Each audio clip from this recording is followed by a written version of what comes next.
Diga comigo, eu creio que este é o ano que eu estava esperando há muito tempo. Este é o ano. Este é o ano. Há muito tempo eu estava esperando por este ano. Ainda bem que ele chegou. Graças a Deus. Quem pensa como eu? Eu penso assim. Esse é o ano. É o ano de colher, é o ano de ouvir, é o ano de ver respostas, é o ano de crescer. Este é o ano. Amém? Diz assim, Lucas 24, 49. E eis que sobre vós envio a promessa de meu Pai. Ficai, porém, na cidade de Jerusalém, até que do alto sejais revestido de poder. Repita após mim: eis que sobre vós envio a promessa do meu Pai. Sobre quem, queridos? Diga, sobre a minha vida. Sobre a minha vida. Ficai, porém, vamos lá? Ficai, porém, na cidade de Jerusalém, até que sejais revestido de poder. Amém? Glória a Deus. Vire para o irmão que está do seu lado e diga para ele: em 2013, a ordem de Deus para a sua vida é não parar. Diga, Deus tem uma ordem para você, e a ordem de Deus para a sua vida é não parar. Põe uma mão na sua cabeça e outra no seu coração aí.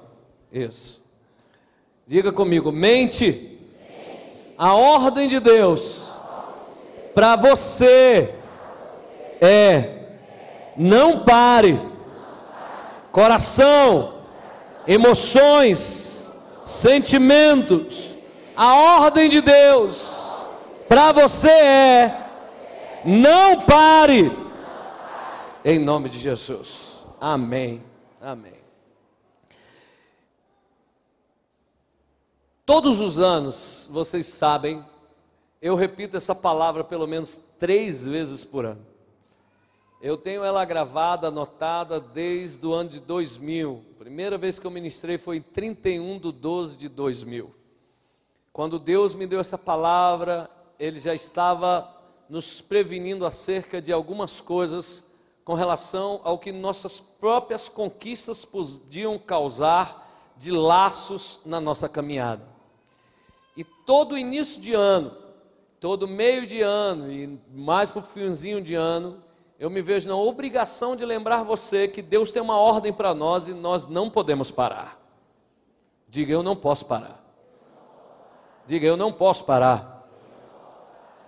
Eu tinha um amigo, o apóstolo Afife Arão, que faleceu ano passado. Ele dizia assim para mim: Paulinho, até água parada apodrece, mano. Temos que movimentar. E é verdade. Deixe-me ler algumas frases para você que acho muito importante. Todos gostamos de melhorias, mas todos nós odiamos mudanças. Todo mundo quer que as coisas melhorem. Todo mundo. Mas a maioria das pessoas odeiam mudanças. Elas queriam que as coisas melhorassem sem que houvesse mudança. E eu quero dizer para você que a tolerância, alguém pode repetir comigo? A tolerância é o inimigo da mudança. O que é que eu disse? Tudo que você tolera não muda.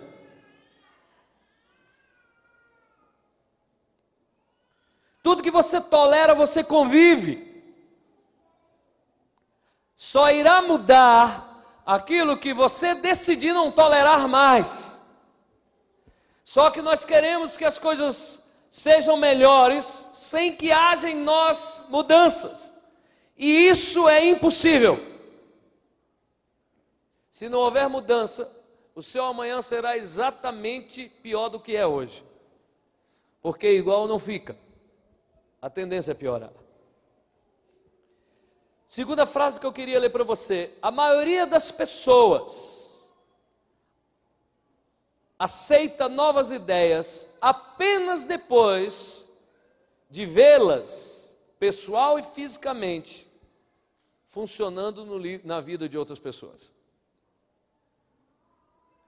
Por exemplo, existem livros muito bons, que às vezes eu leio, falo aqui do púlpito e digo, leiam esse livro, e tem muita gente que quer que muita coisa entre na cabeça dele, mas ele não está disponível nem a ler um livro.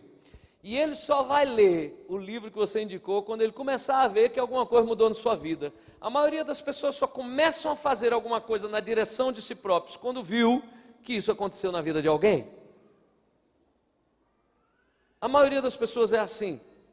Elas não são capazes de tentar sem que antes vejam na vida de alguém. E essa é a frase que eu mais gosto, querido, e que é uma grande verdade: as coisas pioram antes de melhorar. Repita comigo: as coisas pioram antes de melhorar. Dá um medo, não dá, crente? Hein? Querido, eu quando entro no Gama, eu já consigo ver como está ficando bonito ali, não é? Aquela pista larga, os postes já no lugar, a grama sendo plantada. Por vezes eu estou entrando no Gama com os meus filhos e falei, olha filho como está ficando bonito aqui.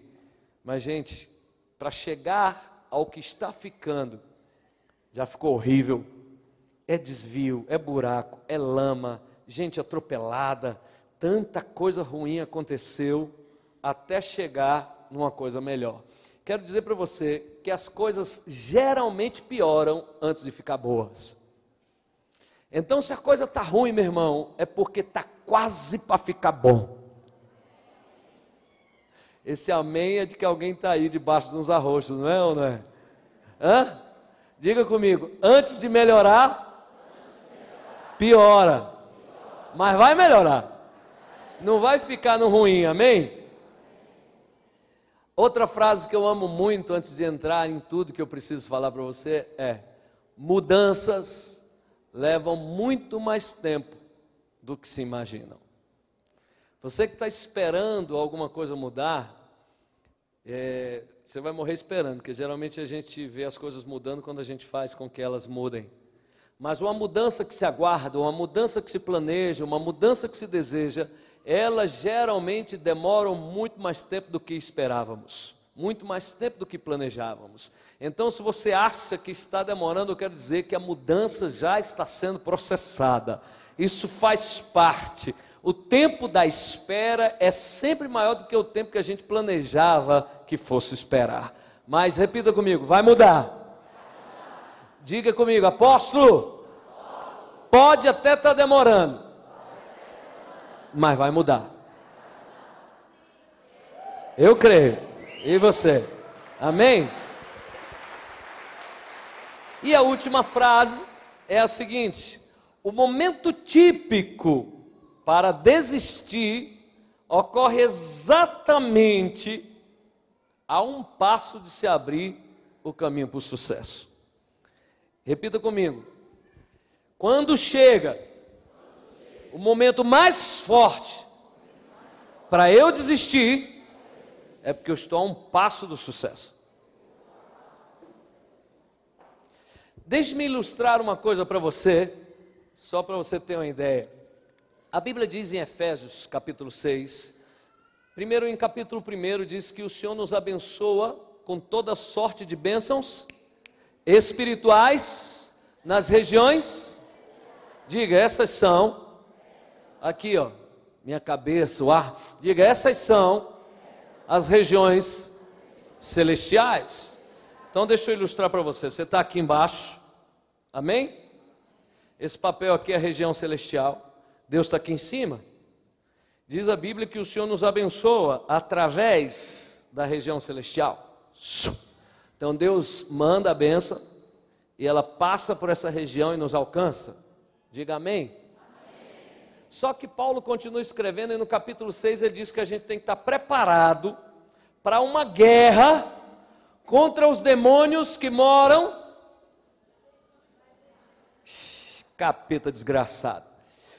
O cão mora na região celestial, irmão. Então diga comigo, eu estou aqui, Deus e os capetas estão por aqui. Só que a Bíblia diz que tem 2/3 de anjo para 1/3 de demônio. Então já é a maioria, amém? E os anjos estão aqui também. Só que quando Deus manda sua bênção, ela passa por onde? Quem mora lá? Imagina você que você está ganhando uma bênção e a sua casa é a última da rua. E o capeta mora na primeira casa da rua. Está entendendo? O cão, o cramunhão, o cão mora lá na primeira rua, ou na primeira casa da rua. Passa o caminhão trazendo a tua bênção. O primeiro bicho que vê tua bênção é o capeta. Porque as bênçãos passam por essa região. E ele sabe que a tua bênção está chegando antes de você saber, porque ele mora na rua primeiro que tu. Apóstolo, de onde o senhor tirou isso? Efésios diz isso, mas você quer saber? No livro de Daniel, capítulo 6, diz que Daniel tirou 21 dias de oração, e aí demorou 21 dias para o anjo chegar, e o anjo disse a Daniel assim: no dia que você começou a orar, eu fui enviado, mas um demônio me resistia. Como você não parou de orar, Deus mandou Deus mandou Miguel, e Miguel está lá lutando com aquele demônio para eu vir trazer sua bênção. Então quando você está para desistir, é porque o caminhão com a tua bênção já passou da casa do cão há muito tempo. E ele está fazendo de tudo para não chegar lá. Ele fura o pneu do caminhão, ele inventa um problema. Mas eu quero dizer para você, sempre é muito cedo para desistir. Vai. Não é o caminhão do Faustão não, mas vai chegar. Em nome de Jesus. Amém, Canaã? Então diga, a ordem é não parar. Ok. Quando Deus me deu essa palavra, Deus me mostrava a igreja dos sonhos, que todo mundo que é crente sonha e imagina que a melhor igreja que deveria existir, que tinha que ter aqui, é a igreja primitiva, porque lá tinha cura de aleijados, todo mundo repartia tudo que tinha e tudo e tal, e acham que era a igreja extraordinária. Mas quem estuda um pouquinho mais a Bíblia descobre que ela é uma igreja com os mesmos problemas que o nosso, e alguns até piores. E era uma igreja como a nossa igreja, como outras igrejas são, com a unção e a presença de Deus naquela igreja. Ela cresceu de uma maneira extraordinária, num dia só. O apóstolo Pedro pregando, 3.000 vidas se converteram, dias depois mais 2.000 vidas. Então uma igreja que da noite para o dia tinha mais de 5.000 membros, e crescendo, e na graça, e cegos, surdos sendo curados. Enfim, era uma igreja que estava crescendo bastante. Era a igreja que muita gente hoje dizia assim: eu queria muito que minha igreja fosse como aquela. Tinham comunhão, partido do pão e tudo, mas tinha fofoca do mesmo jeito. Na hora de distribuir o pão, eles davam um pão mais para um do que para outro. Tinha erros e defeitos como qualquer igreja hoje. Mas o fato é que esta igreja foi a primeira igreja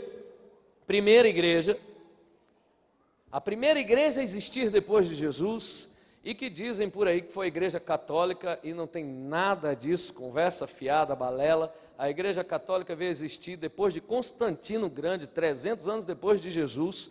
Quem estuda um pouco disso sabe. Enfim, esta igreja recebeu uma palavra, Lucas 24, 49.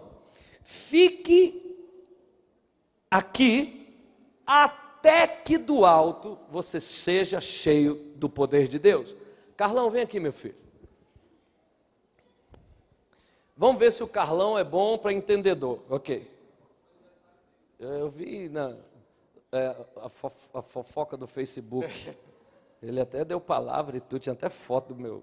Carlão, presta atenção. Fique aqui até eu chegar no púlpito. Quando eu chegar no púlpito, você sai daqui. Escuta a ordem. Fique aqui até eu chegar no púlpito. Quando eu chegar do púlpito, você sai daqui. Beleza? Vocês entenderam? O texto diz ficar em Jerusalém até que? Até que? Isso é um prazo, um tempo, uma geografia.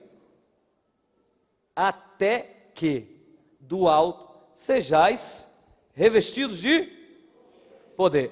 E associada a Atos 1:8 diz: ao receber o poder sobre vós, vocês devem sair e serem minhas testemunhas, tanto em Jerusalém, como em toda a Judéia, Samaria e confins da terra. Amém? Então diga, o até que tinha data, determinação, uma geografia, tinha um propósito, tinha um porquê. Amém? Jesus disse: vocês serão cheios do Espírito, e vocês devem ficar em Jerusalém até serem cheios, ok?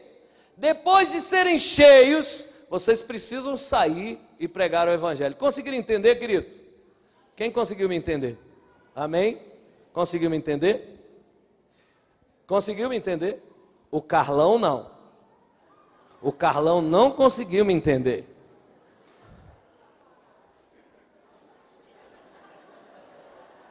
Vá-se embora, vá.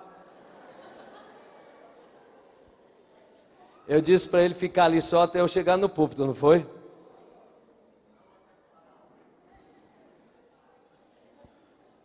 Torce para o Flamengo? Sabia. Eu quando for fazer isso, eu antes vou perguntar se é algum fluminense, que Fluminense é mais inteligente. O que aconteceu com a igreja primitiva? Jesus disse à igreja: fique em Jerusalém até serem cheios. E aconteceu, diga, a promessa se cumpriu. Eles ficaram em Jerusalém. No livro de Atos você lê que 120 pessoas estavam dentro do cenáculo, e você em novembro vai conhecer o cenáculo comigo, amém? 120 pessoas mais ou menos estavam dentro do cenáculo, e veio sobre eles línguas como repartidas de fogo, e todos começaram a orar em línguas. E aí então esse primeiro momento da palavra se cumpriu, e foi algo extraordinário. O milagre de Deus aconteceu, todo mundo batizado no Espírito Santo, e saíram e começaram a orar pelas pessoas, e em Jerusalém começaram a conhecer a igreja, muito fogo, foi tremendo, tremendo, poderoso. E deu 1 mês, 2 meses, 3 meses, 4 meses, 1 ano, 2 anos, e a igreja não saía de Jerusalém. Aí veio aí o segundo estágio desta igreja, que a palavra koinonia quer dizer comunhão. Tem até ministério de louvor, koinonia, tal, quer dizer comunhão. Esta igreja, de uma vida de comunhão, passou a ter koinonite, passou a ter uma doença. Eles não queriam ampliar o evangelho. Chegaram ao absurdo de achar que o evangelho era só para eles. Você encontra isso em Atos, quando eles começaram a se assustar que alguém não judeu se convertesse. E fizeram até reuniões para entender isso. Como pode quem não é judeu aceitar Jesus?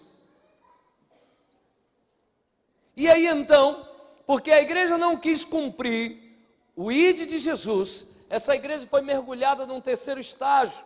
Começaram a persegui-la, começaram a matar seus líderes, começaram a perder o prazer, a cidade já não gostava deles mais. Quando no capítulo 2 a Bíblia diz que a igreja caía na graça do povo, já no capítulo 8 você percebe que essa mesma igreja era perseguida para ser presa, porque simplesmente não cumpriram o chamado e o comando do Senhor. Deus nos deu essa palavra em 2000, 2 anos depois de eu pisar aqui em Canaã. 2 anos, eu estou aqui já há 15 anos. 2 anos depois, quando em 2 anos apenas que eu estava pastoreando aqui, nós conseguimos sair da loja onde pagávamos aluguel e compramos aquele terreno ali, e depois compramos o outro terreno, compramos uma chácara, e o Senhor foi nos dando crescimento, e já não cabíamos mais na nossa loja, e nós estávamos tão felizes com as nossas conquistas, que nós paramos de prestar atenção no alvo principal, e começamos a saborear demais as iguarias do caminho. de maneira que os pequenos estágios se tornaram mais fortes e poderosos do que o prêmio maior. Houve um ano em que nós crescemos quase 200 células num ano. Num ano, células. Um líder com 5 discípulos. Um crescimento extraordinário. E nós estávamos tão felizes com a gente mesmo, que a gente já estava se achando a última Coca-Cola do deserto. Nós já nos achávamos a igreja boa, linda e maravilhosa. E nós já estávamos tão felizes com as conquistas, que a gente estava igual à igreja daquela época. Já está tão bom aqui. Está tão gostoso. E hoje, quando eu relia esta palavra, Deus me trazia à mente para lhes fazer perguntas. E Deus dizia para mim: pergunte ao rebanho, quantos pagaram um preço para passarem num concurso público? E hoje é justamente esse concurso público que é o inimigo entre a vida com Deus e a vida dele. Quantos pagaram preços e mais preços vindo para a igreja, pedindo ao Senhor um carro, e hoje o inimigo da vida espiritual dele é o carro que eles têm? Quantos já nem mais estão na igreja, depois que ganharam e receberam das mãos do Senhor a bênção que tanto pediram e Deus lhes concedeu?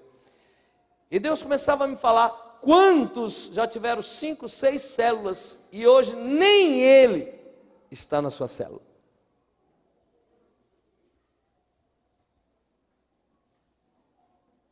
Quantos de nós crescemos de uma maneira extraordinária? E prosperidade, eu quero que você entenda, prosperidade não é dinheiro no bolso. Tem muita gente com grana no banco e no bolso que é miserável, uma família destruída, vida de saúde destruída, não tem sonho, não tem projeto, maligno completamente. Prosperidade de Deus é um crescimento completo em todas as áreas, é a boa graça da mão de Deus sobre a vida da gente. É a felicidade do Deus vivo sobre nós. E também dinheiro, é bem verdade. Mas o Senhor começava a ministrar no meu coração, dizendo: filho, tem muita gente na minha casa vencido pelo primeiro degrau, vencido pela primeira conquista. Tem pessoas que não imaginavam nem estudar, e que depois que se formaram, se deram por vencidos, e não sonham mais nada nas suas vidas. Pararam. Parece que o grande, extraordinário troféu que tinham era entrar numa faculdade que nunca imaginavam que um dia fossem entrar. Entraram, passaram e pararam. Estão celebrando tanto uma conquista que perderam o alvo da maior. Quero dizer para você que vai começar agora o Campeonato Mundial de Fórmula 1. E o cara pode ganhar 5, 6 prêmios, e alguém passar a ganhar, chegar em segundo lugar, quase todos. Esse que chega em segundo lugar, vem a ser campeão por pontos, sem nunca ter vencido nenhum grande prêmio, por causa da regularidade. Porque tem gente que ganha um grande prêmio e depois não ganha mais nenhum. E nunca mais figura entre aqueles possíveis ganhadores do título. E tem pessoas que ganharam uma corrida e esqueceram que estão num campeonato. Como um time que se esquece que para ser campeão, ele tem mais de 50 partidas para fazer, e porque ganhou 5, e no início do campeonato está em primeiro lugar, esse que está em primeiro lugar pode ser exatamente o que vai ser rebaixado no final do campeonato, porque lhes faltou regularidade, porque se deram tanto a celebrar uma conquista que não era totalidade, que foram vencidos pela própria vitória. Pessoas que olham para si e dizem assim: eu nunca imaginei chegar aqui, o que é que eu posso querer mais? Repita comigo: tudo. Tudo. Diga: Deus gosta de quem gosta de muito. Irmão, ambição não é pecado. O problema é que nós entendemos as palavras de maneira errada, mas ambição não é pecado. O problema é desejar o que é dos outros. O problema é querer alguma coisa além e acima da vida dos demais. Isso é malignidade. Mas o nosso Deus é um Deus abundante. O nosso Deus não é um Deus de miséria. O nosso Deus não é um Deus limitado, onde você encontre o teto imediatamente após concluir um curso, após passar num concurso, onde você acha que Deus te deu tudo, porque você comprou um carro, que você nunca imaginou um dia tê-lo, e aí então sua cabeça parece que chegou no teto, e você não quer caminhar mais. Essa igreja, a igreja primitiva, passou por isso. Ela, da noite por dia, de apenas 120 pessoas, que estavam dentro do cenáculo orando, passou a ser uma igreja com 8, 10 mil pessoas, e muitos milagres, e eles estavam muito felizes com isso, e não entenderam que Deus tinha dito: eu vou lhe dar com um propósito, sejam cheios para serem testemunhas em todo o planeta. Diga: tudo que vem às minhas mãos tem um propósito, e não é em si mesmo. Tudo que Deus me dá tem um objetivo, para eu ir além.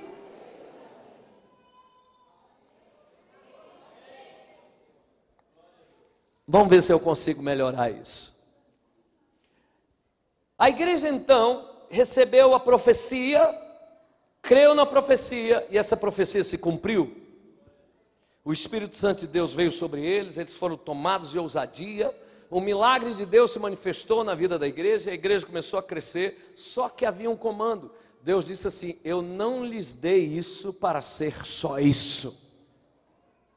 Eu não lhes dei poder para serem apenas isso. Eu tenho muito mais para vocês.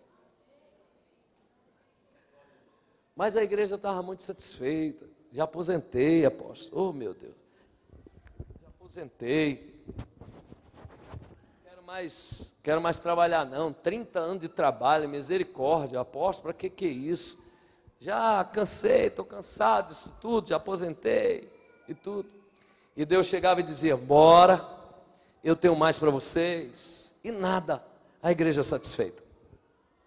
Já estavam discutindo sobre quem come melhor, quem não come, quem é que manda, o que se come, o que se deixa de comer. Perderam o propósito, a igreja havia perdido o propósito. Deus disse assim: deixa que eu sei como resolver isso.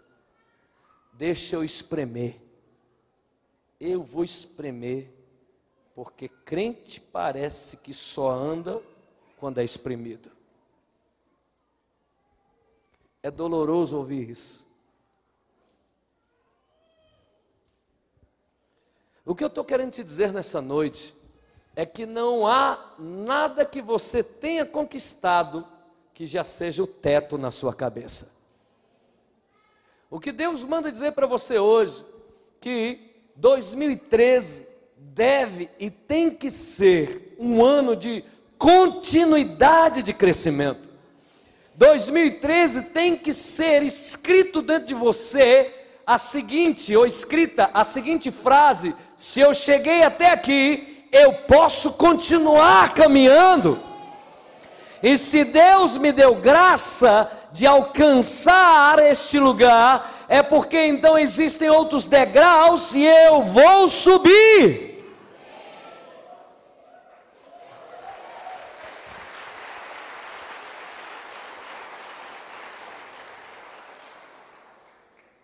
Eu escrevi algumas coisas aqui que eu queria, porque quando a gente fala igreja, fica uma coisa muito generalizada. Às vezes quando a gente fala de igreja, todo mundo se refere ao prédio. Então todas as vezes que eu falar igreja, diga comigo assim: sou eu. Essa palavra é para mim. Então Deus está dizendo comigo, amém? Olha, Deus não está dizendo por CNPJ da Canaã, Deus está dizendo para o seu CPF, para o seu nome, para o seu DNA. A palavra de Deus para você, querido, não é uma palavra generalizada, não é uma promessa para a Canaã, aleluia, é uma promessa para o indivíduo.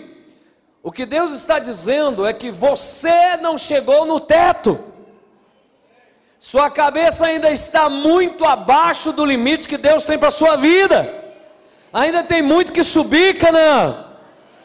Ô igreja, ainda existem muitas conquistas para serem feitas, ok? As conquistas anteriores, elas servem de instrumento para eu dizer, poxa, meu Deus tem sido comigo até aqui, então deixa eu continuar caminhando. E repita comigo, nem sempre as coisas dão certo de primeira.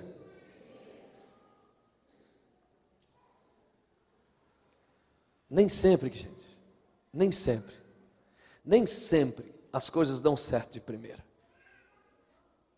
E nós já deveríamos ter aprendido isso. Não é porque um discípulo foi embora que a gente desiste do todo. Não é porque fomos abandonados que abandonaremos. Não é porque uma coisa não deu certo que todas as demais não darão. E eu quero lhe dizer que muitas vezes tem que se tentar muitas vezes para dar certo uma vez. E eu escrevi algumas coisas que eu coloquei de uma maneira aqui como sendo para a igreja, mas eu queria ler para você.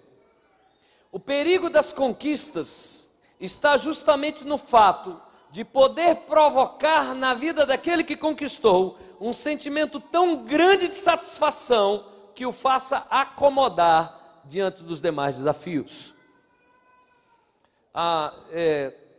Eu quero ser mais direto. Eu acho que às vezes eu falo de uma maneira genérica, eu quero ser mais direto. Tem gente que lutou tanto para entrar na PM, que quando entrou na PM nunca mais lutou para ser um oficial. Nunca mais lutou para ser mais ninguém dentro de onde está.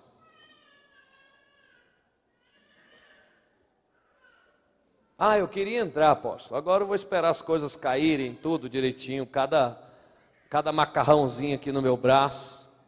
Misericórdia. Se Deus te botou lá dentro, Ele quer você sentado no degrau mais alto dessa escada. Eu entrei no tribunal, lá no curso médio e pronto, posso me aposentar. Que mente miserável é essa? Aproveita que o tribunal está pagando tua vida, vai estudar, que eu quero que você se sente na cadeira do magistrado. Porque o mesmo Deus que botou você lá dentro, Ele quer você sentando na cadeira mais alta que tem naquele lugar. Apóstolo, eu nem imaginava chegar aqui. Pronto, se você nem imaginava chegar aqui, já é possível você imaginar chegar lá.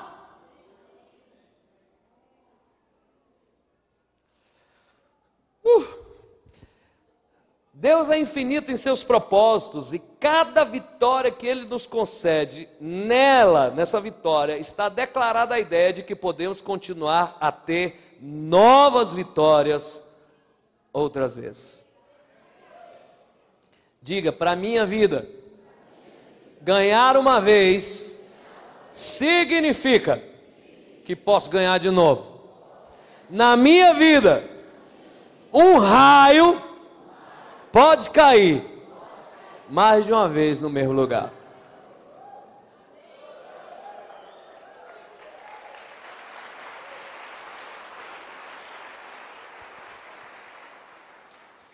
Eu uma vez fui ver, estava numa festa de criança e vi um mágico, tadinho, mágico de festa de criança rala, coitado.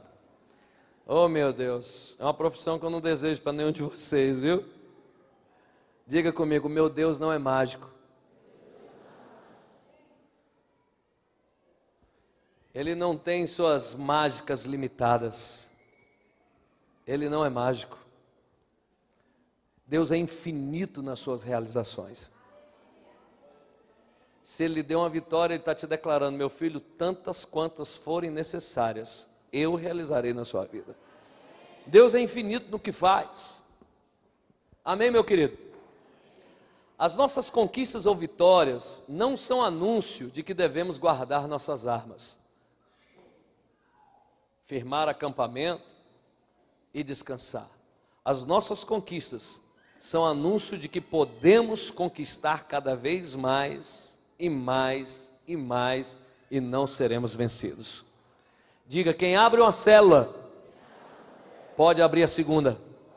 Quem ganha uma vida pode ganhar 2, pode ganhar 3, pode ganhar 4. Diga: na minha vida, cada milagre significa que eu posso ter um outro, porque Deus é ilimitado nos seus milagres. Se Deus curou uma vez, Ele cura 2, Ele cura 3. Se Deus te respondeu uma vez, irmão, o que é que significa? Ou quem aqui já teve uma resposta de Deus? Diga: o meu Deus é infinito. Amém? Uma pessoa satisfeita com o que tem é uma pessoa morta. Uma pessoa que não tem alvos a conquistar, não tem razão por que existir, porque já foi vencida pela mentira do diabo. Diga comigo: Deus não quer que eu morra aonde eu estou, do jeito que eu estou. Por melhor que esteja a minha vida, agora, aonde estou, ainda pode ser melhor. E ainda pode melhorar. Acredita nisso? Deus também. Deus acredita. Amém, querido? Diga: o meu descanso não é aqui. Meu descanso é lá com o Senhor. Amém? Glória a Deus. Então o que fazer? Se você não se movimentar, eu quero lhe dizer que Deus vai lhe espremer. Eu vou lhe repetir. Se você se acomodar, Deus vai lhe espremer. Se você parar, Deus vai lhe empurrar. E se eu fosse você, eu não esperava Deus te empurrar. Porque existem pessoas que só conhecem o caminho de uma comunhão profunda com o Senhor depois de uma grande perda, de uma grande espetada, de um grande sofrimento. Não é muito difícil. O que nós encontramos de pessoas que não têm emprego, ou que estão passando por uma questão de necessidade de saúde. Irmão, como uma pessoa fica crente quando está com problema de saúde? E ora, e faz campanha, e diz: tem um cara que cura ali, ele pega o ônibus, vai lá, tem um cara... Porque a falta da saúde realmente é um espinho na carne, é uma desgraça mesmo. Por isso que a Bíblia diz que Jeová Rafá, o Deus da saúde, meu irmão, Deus tem saúde plena para você. Deus tem saúde plena para nós. Amém, querido? O nosso corpo não é templo de enfermidade, o nosso corpo é templo do Espírito Santo. Deus tem saúde para nós. Mas é impressionante como pessoas vão à procura de uma bênção. Eu já sei de pessoas que nas nossas células foram curadas de surdez. O cara era surdo e foi curado e largou Jesus. Você lê na narrativa bíblica que alguns leprosos foram curados e apenas um voltou para agradecer. Então quero lhe dizer, muito mais do que te dar uma grande vitória, Deus quer colocar você no céu. E Ele sabe que acomodar-se, ou você se acomodar, vai lhe roubar a fé, e você pode ir para um lugar onde Ele não planeja, e Deus prefere espremer você até que perdê-lo. E se você está debaixo de uma grande moenda de Deus, se Deus está passando você por uma prensa, ô meu irmão, quero lhe dizer, é porque Deus tem um plano de superação extraordinário esperando você. Se você está passando por um empurrão, é porque Deus quer que você chegue mais além, a algum lugar que você não está conseguindo ver e que Ele já está ansioso por ver você chegar lá. Deus está empurrando você, porque Ele já entrou no seu futuro e viu aonde você vai chegar. Alguém pode dizer amém, pelo amor de Deus aí? Apóstolo, então o que é que eu faço? O que é que eu faço para não parar? O que é que eu faço para continuar na atividade? O que é que eu faço para continuar fazendo, atuando? O que é que eu faço para não parar? Para que Deus não me esprema, para que esse sofrimento não precise chegar à minha vida. O que é que eu faço? O que é que eu faço, Senhor? Porque é impressionante, queridos. Olha, quero falar de umas coisinhas práticas. Conheço pessoas aqui em Canaã que dizem que não consegue fazer uma poupança nem nada porque não sobra.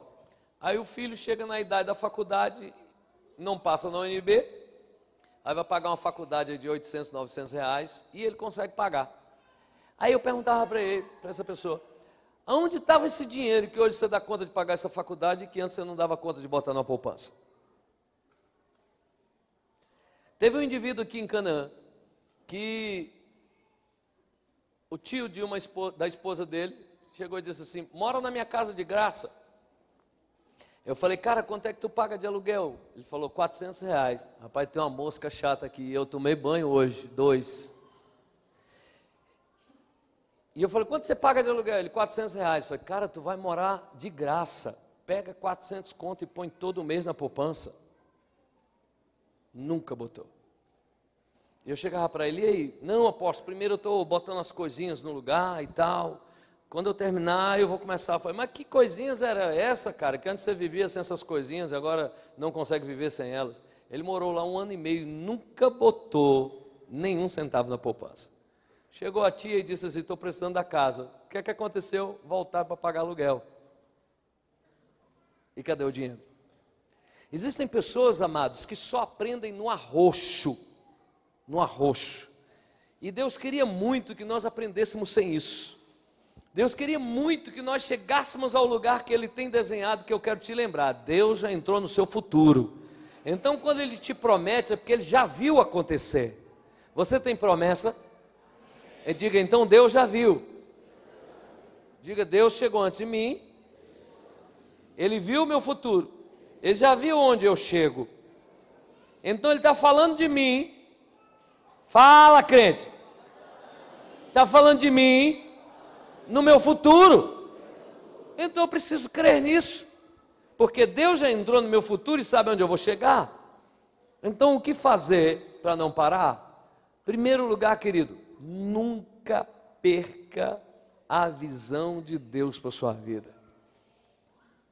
Diga, Deus tem uma visão para a minha vida. Deus deu uma visão para nós como igreja, Deus deu uma visão para você como indivíduo, Deus te deu uma missão dentro dessa visão, a sua missão é ser 12, levantar 12, a sua missão é trabalhar para isso, e tem muita gente aqui que se esqueceu e se perdeu no meio do caminho, e enquanto você mantiver a visão de Deus firme, acesa, viva na sua vida, você não vai parar, amém? A exceção dos meus 12 de primeira geração aqui, quem aqui já tem 12? Levanta a mão aí com ousadia, quem tem 12 levanta com ousadia, amém. Os outros que não levantaram as mãos, quero dizer para você, essa é a sua missão, essa é a visão de Deus para você, em relação à sua vida espiritual, você precisa levantar seus 12, você precisa ser 12 de alguém, e você precisa levantar 12, Deus te deu uma missão, que é para você ganhar almas, Deus te deu uma missão que é para você trazer novas vidas para Jesus, para nós trazermos novas vidas para Jesus. Deus nos deu essa missão, e essa missão não pode ser roubada por causa de uma faculdade. Tem gente que quer parar seu chamado por causa da faculdade. A faculdade é o melhor lugar para viver um chamado. Aquele que senta do teu lado, querido, aquele que senta do teu lado precisa de Jesus. Eu uma vez fui fazer um vestibular, e eu fui fazer escondido. Eu não sei se eu estava com medo de tomar pau e passar vergonha, mas eu fui fazer o vestibular de Relações Internacionais. Fiz 2 semestres de Relações Internacionais. E eu fui lá, vestibular agendado, feito por computador e tudo, que eu entro na salinha lá, eu sou esse computador ali e tudo. E eu estou lá fazendo as respostas, chega alguém do lado, graça e paz. Eu te conheço de onde? Ah, eu sou da igreja fulana de tal e tudo. Falei, ok, amém. Falei, meu Deus, não dá nem para esconder na faculdade. Beleza. Uma vez um professor faltou, nos misturaram em uma sala. E eu entro na sala, estou vendo um cara rindo para mim, todo aberto, pensando que eu sou um dentista, porque para mostrar tanto dente assim o tempo todo. E eu falei, o que esse cara quer comigo, Jesus? Eu estudava de manhã, gente. E aí quando eu chegava, ele dizia assim, eu fui para o encontro na igreja do Senhor. E assim de gente querendo Jesus. Uma faculdade não vai roubar o chamado de Deus para a sua vida, muito pelo contrário. O terreno fértil é a faculdade. Eu, quando administrava os sindicatos rodoviários, não era difícil uma pessoa ou outra entrar na minha sala e pedir para que eu orasse por ele. Quando você assumir o seu emprego no concurso público que Deus sonha te dar, Deus quer te dar aquela repartição pública todinha. Todinha. Aquele teu colega do lado, ele não é teu inimigo, ele é alguém que Deus colocou ali para você ganhar ele para Jesus. Então eu não acredito que algumas pessoas possam aceitar que a visão de Deus lhe roube, muito pelo contrário. Deus quer mesmo que você passe nesse concurso, que você tanto estuda para passar, porque um dos seus 12 está lá te esperando, em nome de Jesus.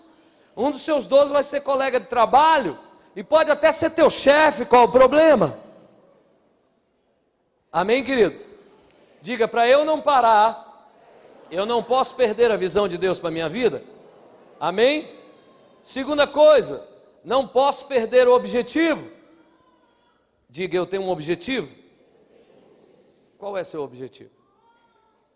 O apóstolo Paulo, que foi o homem de maior sucesso do Novo Testamento, é lógico, depois de Jesus, é claro, mas o homem que teve sucesso no Novo Testamento chama-se apóstolo Paulo. E sabe o que é que ele dizia? Eu não corro sem metas.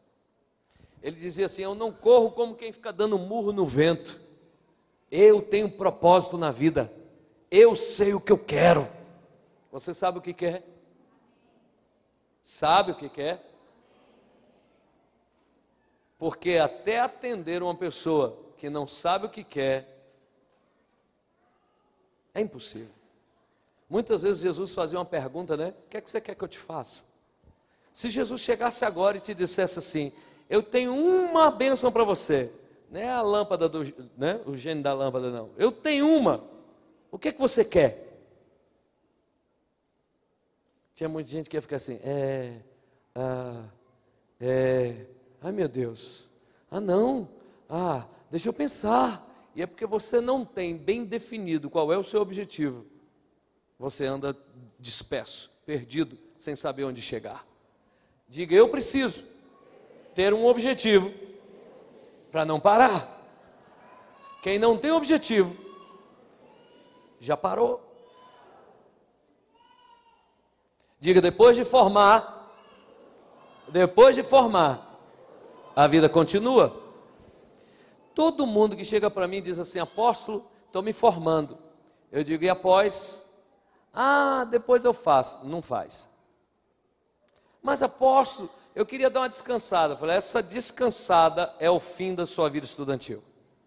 Porque você passou 4 anos tentando ajustar casamento, filho, mulher, marido, casa, compra, carro, ônibus e tudo, aprender a estudar de novo e tudo. Passou 4 anos. Quando você aprendeu, você quer descansar para voltar a estudar. Aproveita que você aprendeu agora, que a sua pós vai ser rápida, que o seu mestrado vai ser rápido, o seu doutorado vai ser rápido. Continue. Se parar, não volta. Quer ver uma coisa? Pega um livro para ler. Se você não ler esse livro em 15 dias, você não lê mais.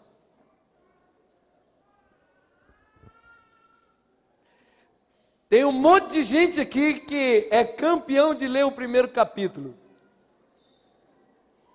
Apóstolo, ora por mim, deve ter um capeta. Eu não consigo terminar de ler um livro. É o cão da preguiça, o nome.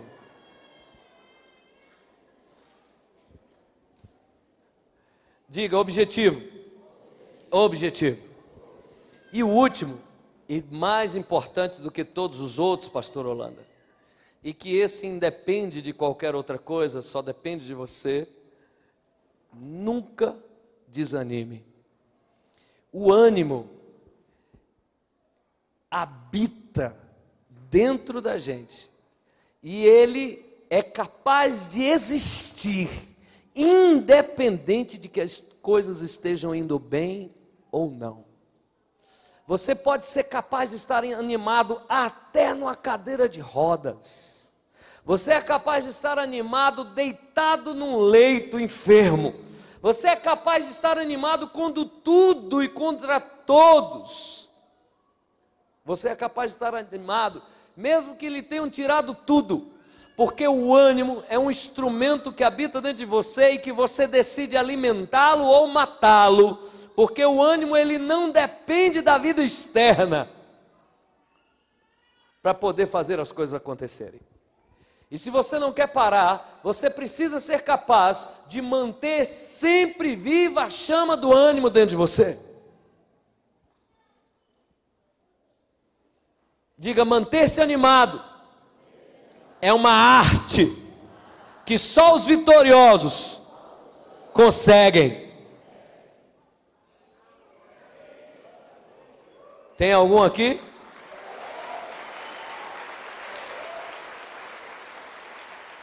Então deixa eu te contar um segredinho. Sabe como eu me animo? Eu vou lhe dizer como eu me animo. Dentre algumas coisas.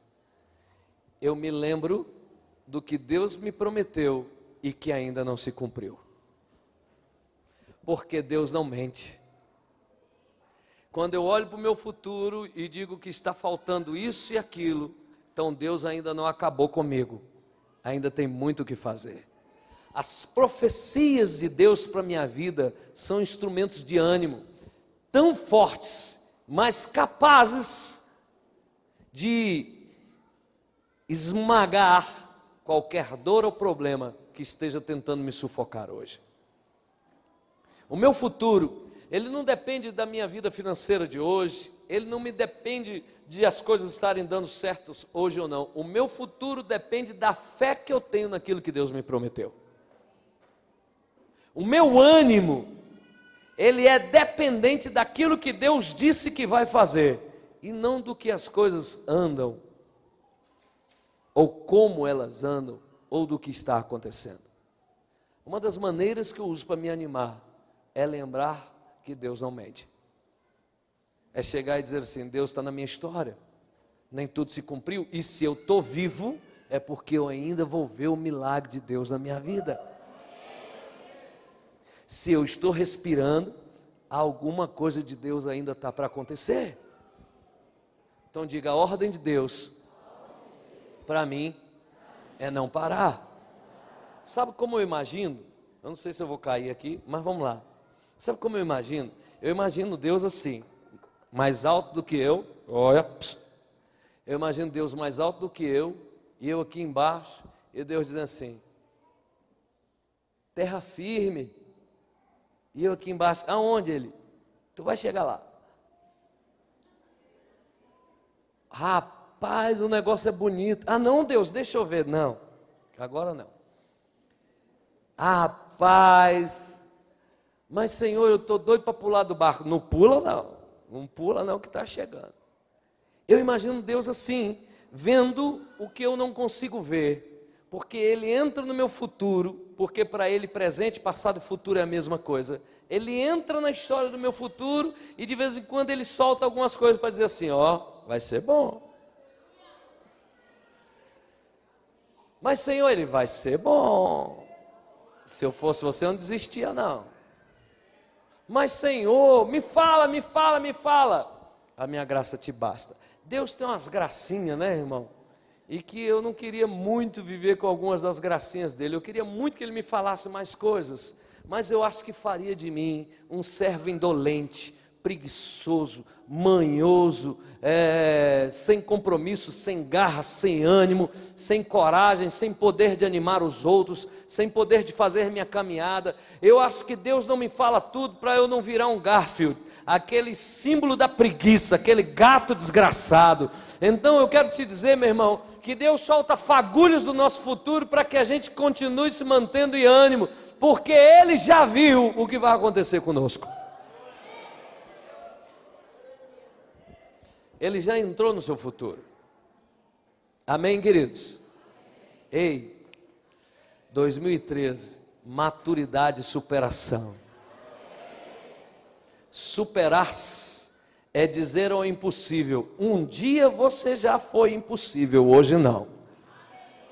Então em 2013 é o ano em que o impossível vai virar comum na vida da gente.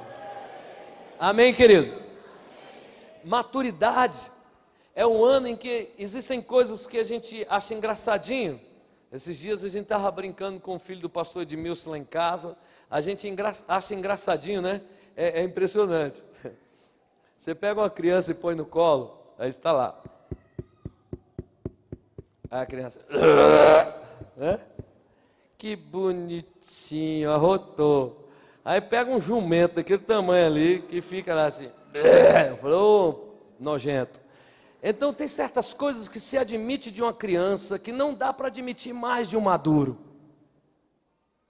Maturidade fala de tempo, de abandonar coisas de vida e começar a novas coisas de vida. 2013 será um ano, amado, em que uma novidade de vida vai entrar na nossa vida. 2013 é um ano de estágio novo. É de mudar de fase, ir para uma fase de estar pronto, porque maturidade fala de estar maduro, pronto para colher.